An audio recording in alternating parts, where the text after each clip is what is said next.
I appreciate you for having me in your home today Thank you. and allowing me to interview you. You being an educator on the res, and also a Native American person, I think that you have a lot to offer as far as perspective. And so I appreciate you. Thank you. You want to give yourself an introduction? My name is Michelle Montez. I was born and raised in Los Angeles. I'm from the Tejon Indian Tribe of Bakersfield, California. Um, and I am 47 years old. I am a fourth grade teacher at Morongo School on the Morongo Indian Reservation. I work for the Morongo Band of Mission Indians. The Morongo Bandit. So what is it like working over there? I love it. I feel straight at home over It's there. hot. It's hot. It's windy.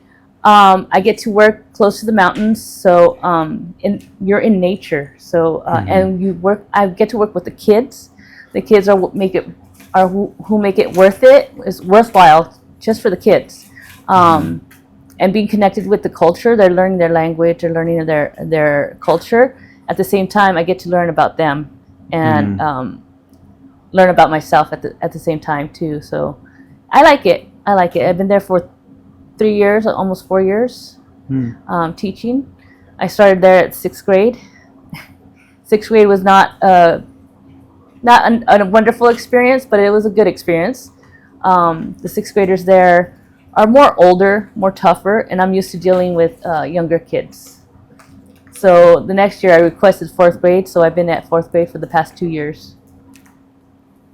Yeah. So I said hot, and but your tribe, they're from the desert as well. Yeah, well, we're desert and we're mountain. We're nomads, so we migrate with the weather. So my last name is Montes, which means mountain in Spanish. So it is hot up there in Bakersfield, a lot of hot. But I didn't know that was the oldest tribe in California. it's not the oldest tribe. Well, federally recognized. It's the first tribe to have a reservation in California, to be put on the reservation in California. We were put on the reservation in the 1840s, right? After the Spanish conquest of California in the 1821s, the Spanish missions were disbanded. So the Mexican government took hold of California, and after the Mexican-American War, the United States took hold of California. In between the Mexican government and the United States having possession of California, there was a rancheria system set up in California, where the Tejon Ranch was set up with over 750,000 acres of land. In 1853, the United States had possession of California, and there was a Federal Bureau of Indian Affairs agent sent to California to help manage the Native Americans here on the reservation. They put us on a reservation with, there's Kitonamook, Yokut, Chumash, and Paiute on one area in the Bakersfield area, what is now considered the Bakersfield area. So were those like just separate villages at the time? Yeah, they gathered all the natives around where the land of the ranch was, where they had possession of the ranch. They were living on the land when they set up the ranch, the Tejon Ranch. So they gathered all the people, all the villages, and they put us on what's called the San Sebastian Indian Reservation in 1853. Senator Beale was the FBI agent sent over to help manage the reservation. He ended up 10 years later purchasing the land in and around the reservation with, from what I understand, the federal money sent to help provide for the Native Americans on the reservation. With that money, he bought up all the land around us, over 700,000 acres of land, and in 1921, he ended up selling it to a Los Angeles corporation. So he bought it and owned it personally with federal money that he was supposed to use. From my understanding, yes. Prosperity of the indigenous community. Yes, yes. He was supposed to use that money to help provide for food, water, clothing, all the basic necessities, and management of the land as well. But he used, from my understanding, he used that money to buy up the land all around us. Okay, that's all right. So, the land back movement, right? Are you able to get any of that land back, or what's the fight with going on with that? It sounds like it could be won in a lawsuit or some type of federal case. We what happened was the land was sold in 1821. The land back movement is a good movement nowadays in present time, but however, in our history, the land was not, since it was a privately owned corporation that owned the land, we weren't allowed to live there. After the disbandment of the reservation system in 1853 or the 1850s, there was about 100 Native Americans that stayed on the land to live there and work for the ranch, work around the land, work on the land. But in 1821, when Beale sold the land to the corporation helped push all the Native Americans out of the ranch. And I'm sure that guy acted like he was doing the natives a favor too, like, oh, you can come in and work on my land. Like, man. yeah, a lot of people stayed for survival because there was nothing left for us. All the money, all the food, there was nothing left. So we stayed behind for survival to work for the ranchers. And I don't know if it was a debt peonage system that they had then, but in California there was debt peonage system during the Mexican American possession of California. But during that time, we were supposed to be put on the federal recognition list of tribes, the United States federal recognition list of tribes, but we weren't put on there. So since 1921 to 2012, we weren't on any federal recognition list. We weren't assisted by the federal government. We weren't considered a tribe. In the 1990s, we got together. Well, the tribal members got together. Catherine Morgan and other tribal elders got together to work on what's called reaffirmation of the tribe, to get our tribe back on the federal recognition list so that we could function as a sovereign nation. In the early 2000s, we worked with some people, some donators. Some people wanted to donate money to fight in the system, in the court system, to have us put on the list. Now, one of the requirements for that was that the federal government had to actually have a document that said that we were a tribe once. So we had to do research and archives and all the good stuff to prove who we were, and we were people of California even before California was a state. We had to dig up all the historical documents. We did, and we had help from people who donated money and good lawyers. So in 2012, we were actually reaffirmed on that list. So our name was slapped on the list of 560, I think now it's 67 tribes in the United States. So with that, we're able to act as a sovereign nation. And they did purchase 60 acres of land in Bakersfield, which was a former school forgot what the name of the school was, but it is now our community center. It's where our offices are, where our community center is, our health office is, and our prevention center is. So all our programs come out from the 60 acres in Arvin, California. Okay. Yeah, so we do have land. Along with the fight to be on the recognition list was a fight to create a casino for survival. In 2013, the Hard Rock Cafe, the Seminole Tribe, we got together with the Seminole Tribe to help build that casino. and all the federal regulations, all the environmental regulations, and all the court cases were fought along with the Seminole Tribe, with their help, with their big support. So now in 2025, there's 300 acres coming. We do have possession of 300 acres now. There's 300 acres of casino land that is being developed. In 2025, the casino will be developed. Nice. And that's a good location for a casino because it's not as far as Vegas. It's going to be in Mettler. So there's Bakersfield, Arvin, and then Mettler. Mettler is like more south of Bakersfield, like 30 minutes south. Okay. So yeah, it's a good where the I-5 and the 99 split. So if you want to go out to a casino and have that time, you don't need to go all the way to Vegas. Yeah. Nope. No. Yeah. So you're right. It is a good location. There's access from Northern California and inland of California for people to come in and participate in our casino.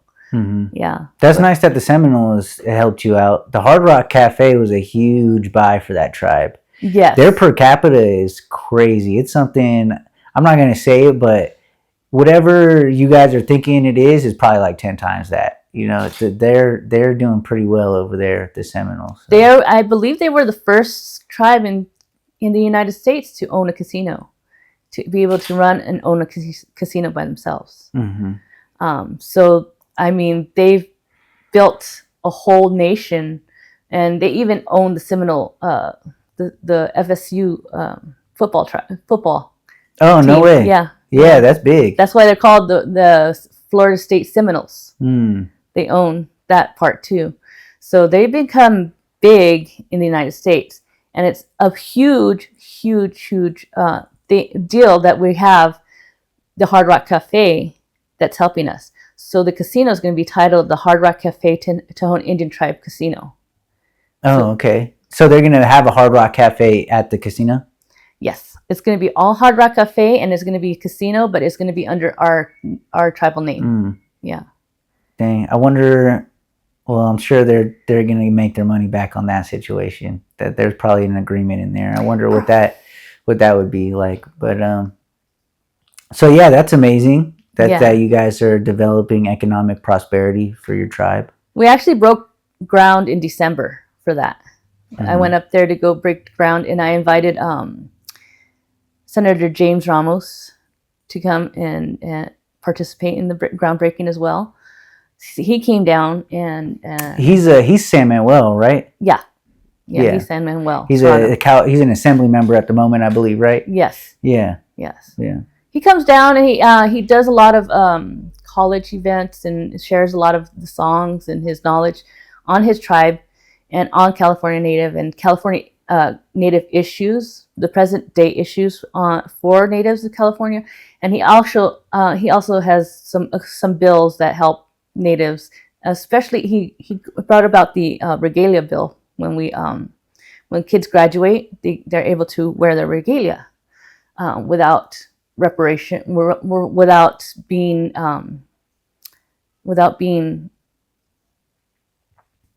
docked for wearing the regalia without like in school systems. If they work to school, they're not going to be told, oh, hey, you got to go home and change. Yeah, or they can't take it away from them. They can't take it off of them. There's actually a bill in California that he helped develop. That's huge because there's a girl going viral right now. She was at a graduation ceremony for high school, and she had an eagle feather tied to her cap like most of us natives do. I did the same thing when I graduated college. My fiance, she beaded the brim, and then my dad gave me an eagle feather, and I had it tied. Well, she had the same thing like most natives do, and someone came up to her, and they took her hat and told that she couldn't wear it. That's Farmington, New Mexico. Yeah. Oh, yeah. Yeah. And already they're breaking federal laws because they can't hold eagle feathers without being a native person. That's true. And New Mexico does not have any laws to say that natives could wear their regalia during graduation. New Mexico does not have any law. It's a state law where they can't wear it, but it's a federal religious freedom act. So it's state versus federal. So yeah, that's interesting. Well, I actually reached out to the cultural pillar at San Manuel. I was trying to get an interview with James Ramos. Um, it's hard getting a politician on camera because there's a lot of they have to go through different approvals. Not only since he has both Native and California, he has to two different teams he has to go through for approval. Mm-hmm. But James Ramos, if you if you are watching this, I would love to interview you. That'd be amazing. So yeah, what's it like being a teacher on the reservation? It's a lot of trials and tribulations. The joy of it is, like I said before, the kids. And teaching on a reservation is very much different from public school. I was a substitute teacher for 5 years before I decided to become an actual teacher. In public school, the kids are not respectful, so to speak. That's everywhere, I feel like. Yeah. Well, on the reservation, the kids are wonderful. They're respectful. They're sweet. They have a view of their own. Their whole world perspective is different because they're more sheltered within the reservation. So if you bring up a subject about some kind of trip that you take somewhere, they'll be like, "What?" But they do take trips now. They've been taking trips to Disneyland and Knott's Berry Farm. They do take family trips. Some of them have been to Hawaii, Spain. So they do get a wider perspective of the reservation, but sometimes you get teaching about something that you normally would teach in public school, and they won't know anything about it. I went to public school in Banning, which is the city right next to Cabazon, where Morongo is. Mm-hmm. And so I went to school with a lot of Morongo natives. And why would some kids go to public school versus why are they going to a school on the res?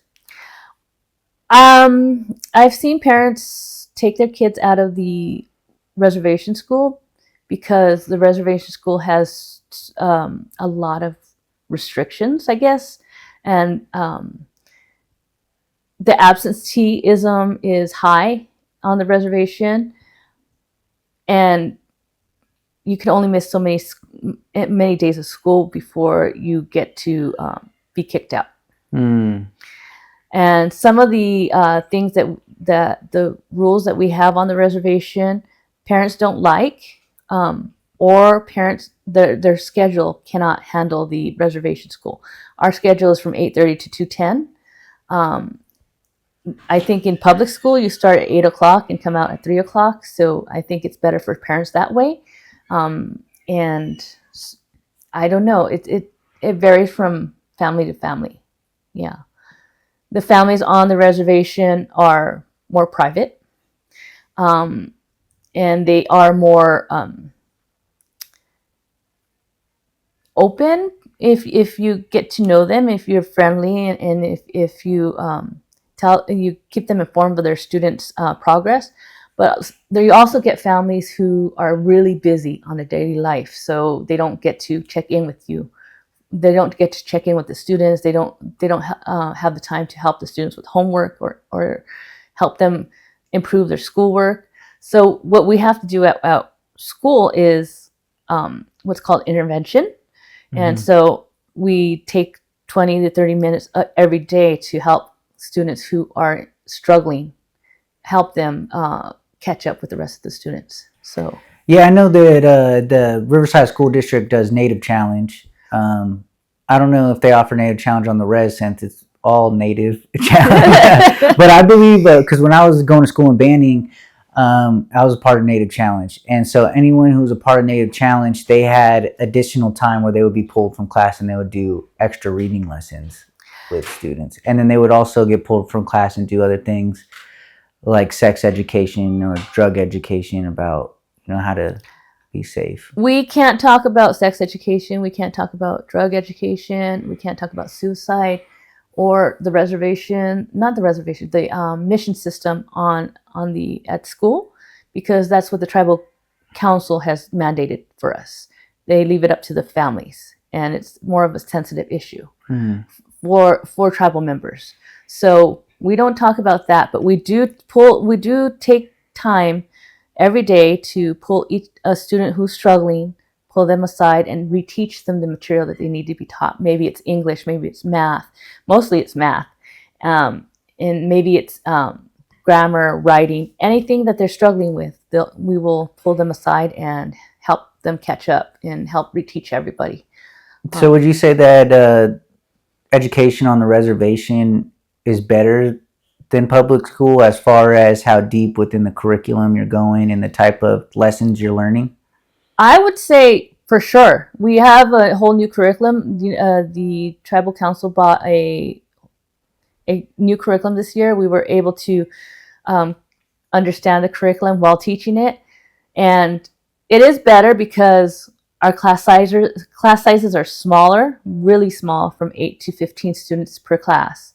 We go from pre-K to 8th grade. There's 3 campuses, and it's more we can focus more on each student, Individual student, individual students, and each classroom has an instructional aid that will help the teacher in anything that we need to catch the students up with. Yeah. So each student is getting particular help in what they need, and then they're allowed to grow in the manner that is best suited for each individual, versus in a public school, a teacher has 30 or 50 kids at a time, and they can't exactly focus on one person, right? Right. So we do teach whole group curriculum. The whole curriculum is taught as a whole. The new curriculum is taught as a whole, but then we get the opportunity to break up into small groups and focus and centralize that education for the students, and differentiate for each student, because not every student learns the same way. So we differentiate. We focus more on math and ELA skills than anything. So are you giving like tests where you're seeing what type of learning ability someone has, as far as if someone's a hands-on learner, if they're a visual learner, an auditory learner, and then focusing your lessons on each individual in the way that they grasp knowledge, or how are you doing that? As a teacher, you get to know your student in the beginning of the year, and the way we figure out what type of learner they are is through benchmarks, through tests, and through basic hands-on activities. I use a lot of visualization in my teaching because I know not everybody is a book learner, is able to learn through books. So I use a lot of visualization and auditory learning. I find that that's the best for students to remember the curriculum, but we find out which student does best in which manner in the beginning of the year, through benchmarks and through practice tests, through basically the one-on-one opportunities we get to sit down with the students and teach them one-on-one, face-to-face, and see how they learn best. We get to ask them too. That's one of the benefits of having a small class size, is just that one-on-one focused learning. Have you ran into particular challenges with this new generation of students? I see a lot of online talk from teachers who will say that kids aren't as focused. They're behind a year, 2 years, sometimes 4 years when it comes to reading and math skills. They're also, from what they're saying, less engaged and not willing to put in the work. I've come across students like that, but that's the tragedy of the 2020 pandemic. During the pandemic, a lot of students were asked to learn online on the computer, and not a lot of students can learn through the computer that way. They do better in-person learning. So during the pandemic, that whole year of online learning is what helped keep a lot of the students from progressing in their academics. Not a lot of students showed up. Not a lot of students paid attention. Not a lot of students really learned anything through the computer. So that's why they're behind. Some of my students were at 2nd grade level, and I teach 4th grade. So there's two grades behind. Some of my students were at 1st grade level. Some of them are 3rd grade level students. So that beginning of the year focused teaching helps me understand where they're at and how to help them during the full year of teaching. So yeah, a lot of students don't have any interest in learning, but then it's also the teacher that makes it That's true. possible. I had a similar issue when I was going for my bachelor's degree. That was during COVID, and so the first 2 years of my bachelor's degree was all online, even though I signed up for the in-person course. Mm-hmm. And I had challenges myself being an adult trying to learn through the computer. We would still do Zoom meetings, and then we have homework that you do online, but you really have to, because at home I'm more relaxed. I want to hang out and chill. And so now I have to put myself in the mental space that even though my mind associates this place with relaxation, I now have to reassociate it with a workspace and then set aside time and really product manage or time manage myself. And that was a huge curve, because for me, at least, if I put my tennis shoes on and I walk out the door, I'm ready for business. Yeah. But if I'd come inside, I take my shoes off, I'm ready to take a nap. So, yeah. So imagine a kindergartner doing that online learning and trying to sit there for hours on end looking at a computer screen. A 5-year-old can't do that. 6-year-old can't do that. So after the pandemic, a lot of teachers are left with the task of catching them up to what the level they should be at. Fourth graders should be at fourth grade level by the end of the year, or fifth grade level by the end of the year. We did a lot of catching up. It's a struggle. It's really hard to get the students back to where they should be, or even close to where they should be. There's a lot of talk about behavioral issues from kids coming back from COVID. Are you dealing with any behavioral issues from the res kids, or do you find that since it's more of a closed cultural setting, they're not as? No, I find that my kids, every time I get the students, well-behaved, respectful young citizens, young tribal citizens. The behavior issues come more when they're older, in middle school age. And that's when they, because of the pandemic, because of modern technology, they don't find an interest in learning anymore. So 6th, 7th, 8th grade, you find more apathy towards within the student body. And like I said, it's really up to the teacher to make it more interesting for the students. I teach 4th grade, and those are 9, 10, 11-year-old students. So 9, 10, 11-year-olds are more apt to learning and apt to having fun. Being on the reservation, having a small school, I'm at a small campus with only 4 classrooms, 1st, 2nd, 3rd, and 4th grade. Being at a small school, I have the opportunity to take the class anywhere I want outside. I have a huge classroom, which is like the living room and my kitchen put together. They could use all the space they need, and I only had 8 students this last year, so it was much more, we were much more flexible in our teaching.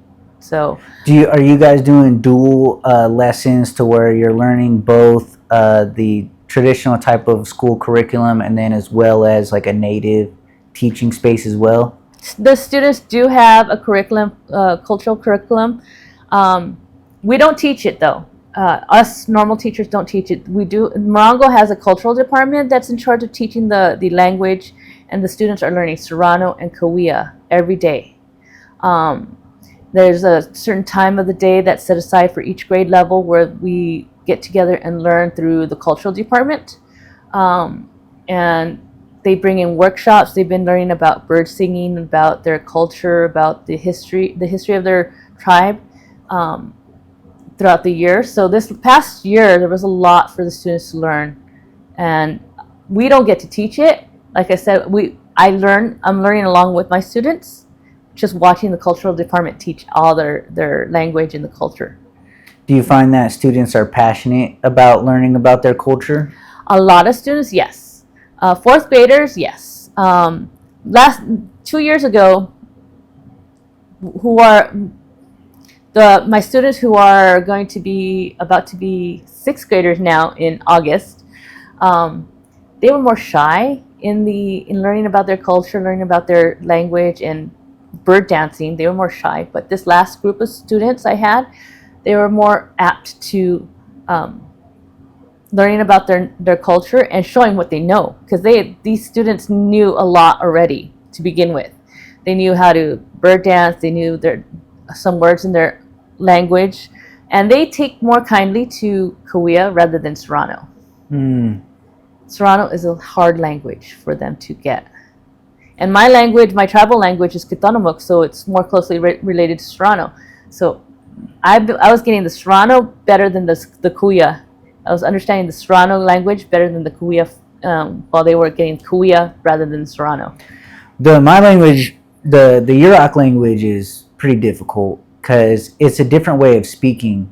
We speak at the back of our mouths, and so in English you're speaking more with like a full palate towards the front or middle, but we don't pronounce words in the same way that you would pronounce words in Yurok, and it's in a completely different way. So it's definitely is difficult. Yeah. Same way with Cahuilla. There's a lot of glottal movement, glottal sounds in the Cahuilla language. Like the X would be pronounced. Ours are like that. Yeah, and then there's a lot of I's, like different forms of I's. If you would write an I phonetically, it would sound differently in Cahuilla, and you would read it differently in Cahuilla. So yeah, the languages are way different. Yeah, we're still trying to recover our language as well. We lost a lot of our language just due to the boarding schools, and then them forcing the Catholic churches forcing us not to speak our language, or they're murdering kids for speaking their language. And so yeah, we're still trying to recover it. I'm glad that a lot of tribes still have their language intact. So it sounds like Cahuilla and Serrano has their language mostly intact. Yeah, in your language, do you have a cultural department or somebody that's teaching it? Yeah, they do. Okay. In their culture, there is like I said, the cultural department, and also the elders are coming by and helping the students learn the language. In my tribe, we had a online class for Kitanomuk. I attended for like a year or so by my cousin Sandra Hernandez. We were learning the Kitanomuk language, and so it's like I said, it's more closely related to Serrano. So that's why I was getting the Serrano better than the Cahuilla. And I believe language is a stronghold for tribal people. Without the language, then you don't have a tribal people. Without the land, you don't have a tribal people. You're not a tribe. And that's why with my tribe, when they helped push us off the land, that's when we lost ourselves. When a lot of us stayed in Bakersfield. A lot of us went to the city. My dad was born and raised in the mountains of Tejon. He was raised by his grandmother. And I believe because of the times, he was born in 1932, raised 1940s. He went to boarding school in the 1940s, the Sherman Indian boarding school. I don't know if you know about that one. Yeah, the one in Riverside? Yeah, yeah. I think I have actually a cousin that's buried there. Yeah. Oh yeah. It's really sad. There is a cemetery there. It's scary to see the cemetery at the school while kids are still going there. But my dad he went there in the 40s when it was called a boarding school. It's now called a high school, but it was a boarding school, and he was forced to cut his hair, not to speak his language. He was forced to learn vocational training instead of academics. But he escaped like 3 times. He ended up in Ontario 3 times, and they caught him 3 times. So, I mean, a lot of tragedy with boarding schools happened, not only back in history, but more recent in modern times. Boarding schools were not. They're open until the 70s. Yeah, they were not that long ago. It was not that long ago. Yeah, 1970s. That school's still open, actually. It's not technically. It is a boarding school, actually. Still, actually, it's a high school, and the students come in and they live there still. Yeah, it's still. My dad showed me the dormitory that he used to live in, and it's still there. It's still there. So, there's a book. I have one here. by Cliff Heiser. I think it was Cliff Heiser. The Indian School on Magnolia Avenue. It's all about the Sherman Institute, when it was an institute. And this was by Cliff Trazer, and he is actually from UCR. He was a professor. I don't know if he still is a professor at UCR, University of California, Riverside. That's where my son goes to school. Nice. Yeah. Tejon. I just interviewed Omayat, and he has a radio station over 101.5 FM in LA, and he does talk shows on Monday nights. And he just purchased 35 acres in Tejon. And he said that he went and asked permission from the natives over there to, if they didn't mind if he used the land to, well, he built 500 trees, planted 500 trees over there, so he's using it as a land conservation type of deal. I don't know what did they say it was called? He named it after a bear. So apparently there was a fur tracker that used to go up there and hunt bears, and then that fur tracker was killed by a bear. So then he named his land after the bear that killed the fur tracker. Yeah, it's I think it's something Hunat or something. Yeah. Yeah, I've met him. He's come to ceremony before, and just to say hi, and I met him, and he's always acknowledging that he has purchased the land and it's borrowed from my ancestors. And he's doing a lot of great things up there, a lot of community-based things. Yeah, where he teaches natives to do a lot of things for free, build clay domes, how to hunt, how to forage. He takes native kids bow hunting, which is amazing. He said he has pigs up there. He just recently caught a 700-pound pig. Mm-hmm, mm-hmm. Yeah. Up there at Tejon, a lot of people like to go hunting for the boar and the deer out there to hunt up there. But there's a lot of wild animals up there that are native to Tejon. I actually would like to go see what he has up there one day, but I haven't had the opportunity yet. I'd love to go up there too. It sounds amazing. He's doing some great stuff. He said he's not hunting the deer because the deer feel safe there, and so he wants the deer to keep coming back. So my dad actually used to hunt deer just for survival. Since he lived up in the mountains with his grandmother, he tells me he used to make beef jerky out of the deer up in the mountain. So he used to tell me that stuff. But so your son goes to UCR? Yeah, my son goes to UCR. Nice. He's going to get a BA in Native American Studies. He's my firstborn. He's 22. And then my other son's going to go to UCR soon, hopefully. He wants to do engineering. Nice. Yeah. That's amazing. I love that every native that I've been interviewing so far has either a successful business and or is highly educated. Because natives are highly educated people for the most part. And we've had to, throughout history of oppression, suppression, and neglect, we've had to educate ourselves and use the system to benefit and make a resurgence of our nation, our culture. You got to beat the colonizers at their own game. Yeah. When I first started going to school in sixth grade, my teacher brought a former student that was going to USC to talk to us, and he inspired me so much that I made it a goal of mine in sixth grade to go to USC for school, for college. I went to USC. Nice. I went pre-law. I was going to be an attorney, a tribal attorney. I met my husband there, and we got together in 1997. He encouraged me not to go on to law school after USC because we didn't have any money, which is understandable. I mean, debt can cripple you. It can keep you from being able to buy a home, and USC was not cheap. Not cheap at all. No. Yeah. No. And so we ended up with. I had $60,000 in debt when I graduated. My dad took a second mortgage on his house for me to go to USC. So he made everything possible so that I could get to school. He told us when we were growing up. Shout out to all the great dads out there. We just celebrated Father's Day too. Yay. Yeah. My dad passed away in 2015, so he just told us that you can do anything you want in life as long as you get an education. Get that degree first, and then do whatever you want after that.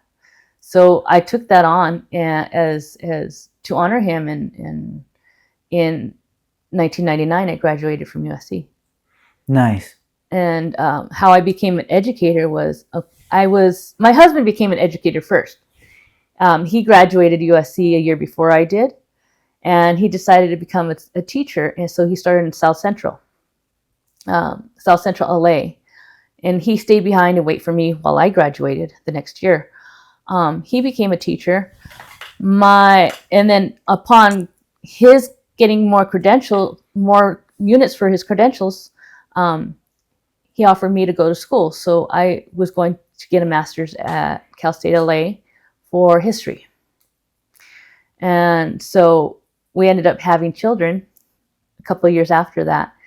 And I stayed home for 15 years. And my sister actually inspired me to apply for this program for Native Americans. It's a fellowship for teachers to get a master's degree and to get your credentials within 1 year. So I applied for the fellowship. She applied for the fellowship as well, under the idea that we would go to school together. And this is my older sister. You know, I'm like, I'll do it if you'll do it. You know, if you want me to do it, I'll do it. I'll obey my older sister. So I did it. She did it, and she didn't get in, but I got in. So I asked her, you know what? I got in. Can I go ahead and do it? And she said, yeah, sure, go ahead. And the fellowship was about $120,000 of money given to you for school, and they gave me a stipend while I was going to school. Nice. So I ended up getting my master's degree and my credentials at the same time. What's the fellowship program called? Is it still out there? I forgot the name of it, but it was from Claremont Graduate University. Okay. Claremont Graduate School. So they had like 9 Native American students come in and get their master's in education to be teachers. Some of them actually went back to their home reservations and started teaching over there after that. Yeah. Yeah, that's great. Yeah. It's beneficial. I forgot the name of the fellowship. Sorry. No worries. Yeah. It just I'm sure Google and people could find it. Yeah. Yeah, we're trying to figure something out similar. Well, I went to the military so that I could get a free education, and so that's how I got my bachelor's, is through the GI Bill program. And then there's another program through the VRE where they can they'll either fund additional school, or they'll help you get a job or an internship, or they can also refund your GI Bill if you go through the VRE program before your GI Bill ends. Mm-hmm. And so I did an accelerated program for my bachelor's degree, which was 3 years.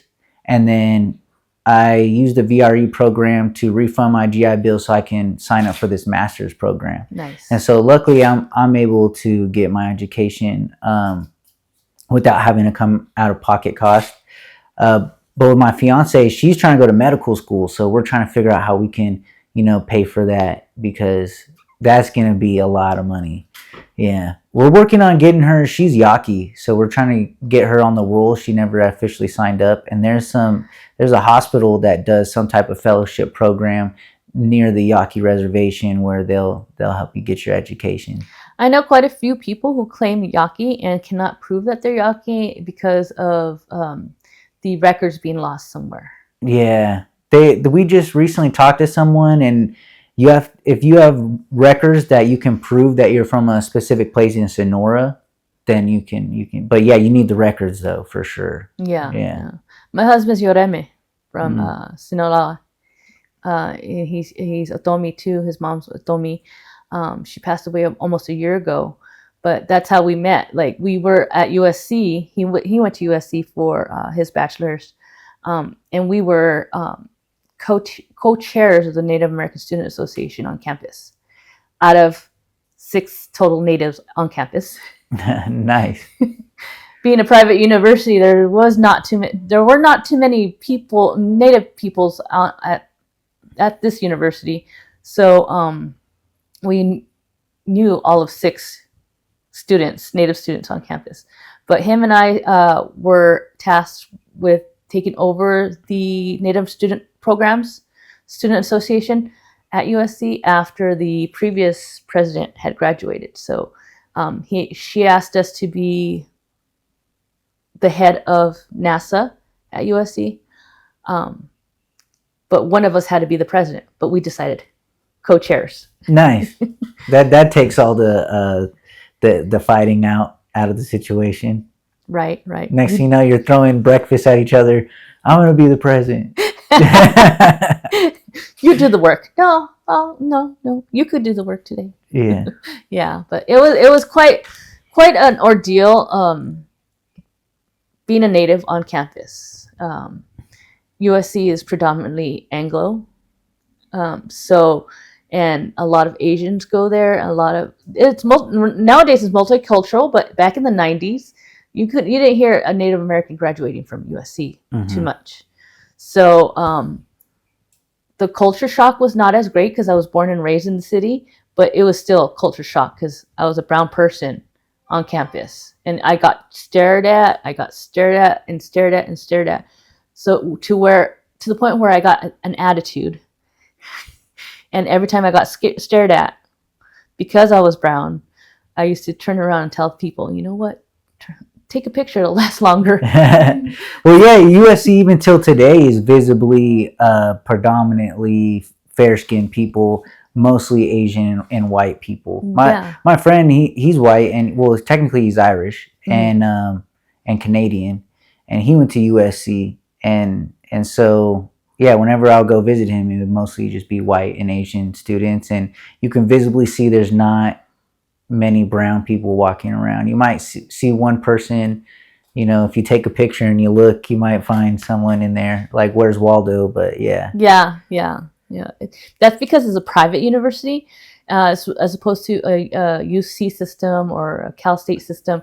You find a lot more, the Cal State system more multicultural. Multiracial, and the UC system more UCLA is a whole other thing. They're hardcore about trying to get into UCLA. Yeah, UCLA was my second choice, but I didn't get in. They didn't want me. No, yeah. When I was looking for a master's program, and I was calling around, and I called into the UCLA and tried to get in touch with the business program over there. Like, they're even rude over the phone. They don't want anybody talking to you. Like, I don't know how you get into UCLA. So if you got into UCLA, kudos to you. My brother-in-law, actually, my sister's husband, he just passed away in February. But I just found out that he applied to UCLA and USC, and his last name was Pacheco. So. He's also native, but he didn't know who his dad was or what kind of native he was. But he got into UCLA and he applied for USC. And USC rejected him. But he got into UCLA. So he ended up writing a letter to USC about how they rejected him and that he got into UCLA. I didn't want to go to you anyway. So, dang, that's the that's the level of petty that I aspire to be. That's funny. Being that petty. But he was actually the AP Calculus teacher at Garfield High School in LA. Mm-hmm. I don't know if you know Stand and Deliver, the movie. No, I'm not familiar. But I've heard of the name, but I'm not. The teacher character that Jaime Escalante plays, he actually had his classroom. Oh, is that the movie where he gives them journals and they take an AP Calculus test and they all pass, but then somebody says no, they were cheating. Oh, the night school one, right? Yeah, is that what it is? Take it again. Okay. Yeah. So he actually had the actual classroom from the actual teacher. Mm. But he was the one that went to UCLA. So in the family, USC versus UCLA, there was always a conflict. Do you guys go to the games or watch the games and wear different shirts? Unfortunately, I didn't go to the games because I was too busy with my school. trying to survive at USC. But no, he probably did go to the games. Yeah, they were big football fans. But that's the thing. In my family, college is important. College education is important. I have 3 kids. My 2 boys are of college age right now. My daughter is in high school. So being educators, we expect nothing less from them. They have high expectations from us to go to college. And now my older son is talking about getting that doctorate. He's moving on to the master's, from the idea of a master's degree to a doctorate degree. So education has always been important for us. Mm-hmm. Yeah, I feel like in order to succeed as a Native person, the education aspect is huge. Yeah. And yeah. So what's the future look like? What do you want to accomplish as far as for the youth that you're mentoring? And my hopes for my students and their future is to do something with their lives.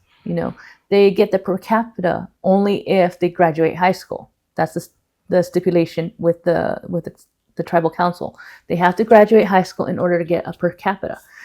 That per capita can only get them so far. So my hopes is for them to be doing something with their lives, either vocational, either educational, or something career based for them.